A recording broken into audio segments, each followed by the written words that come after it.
ન્યૂઝલેન્ડ ગુજરાતી સાથે હું પાયલ બામભણિયા। તો જોઈએ આજના સમાચારમાં। ભાવનગરમાં શ્રાવણ માસનો પ્રારંભ સાથે જ શિવ મંદિરોમાં ભક્તોની ભીડ ઉમટી પડી।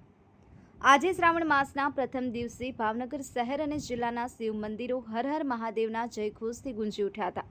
પવિત્ર શ્રાવણ મહિનાના પ્રારંભ સાથે જ શિવ ભક્તિમાં લીન થવા ભાવિક ભક્તોની ભીડ વહેલી સવારથી જ શિવ મંદિરો ખાતે ઉમટી પડી હતી।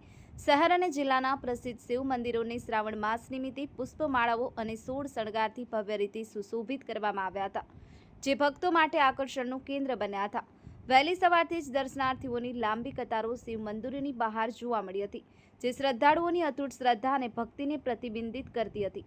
ભાવનગર શહેરના સુપ્રસિદ્ધ તખ્તેશ્વર મહાદેવ, પીઠભંજન મહાદેવ, નારેશ્વર મહાદેવ અને આંકલોલ મહાદેવ સહિતના મંદિરોમાં ભક્તો મોટી સંખ્યામાં ઉમટી પડ્યા હતા। ભક્તોએ ભગવાન શિવને જળ, દૂધ, બીલીપત્ર, પુષ્પો અર્પણ કરી પૂજા અર્ચના કરી અને ધન્યતા અનુભવી હતી। આ દ્રશ્યો શ્રાવણ માસની પવિત્રતા અને શિવભક્તિના માહોલને ઉજાગર કરતા હતા।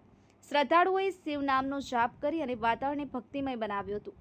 સમગ્ર શ્રાવણ માસ દરમિયાન ભાવનગરમાં શિવ ભક્તિનો આ માહોલ યથાવત રહેશે અને શિવ મંદિરમાં ભક્તોની ભીડ જોવા મળશે તેવી અપેક્ષા છે। અલ્પેશ ડાભી, ન્યૂઝલેન્ડ ગુજરાતી, ભાવનગર। ઓમ નમઃ શિવાય, જય ભોળાનાથ। મારું નામ રાજેશ ગીરી કૈલાસગીરી ગોસ્વામી છે। આ તખ્તેશ્વર મંદિરમાં પૂજારી તરીકે ફરજ નિભાવું છું। ભાવનગરનું તખ્તેશ્વર મહાદેવ એટલે ભાવનગરના મહારાજા તખ્તસિંહજીએ બંધાવેલ જે મંદિરને અત્યારે 132 વર્ષ થયા છે અને આખું આરસપહાણનું મંદિર છે।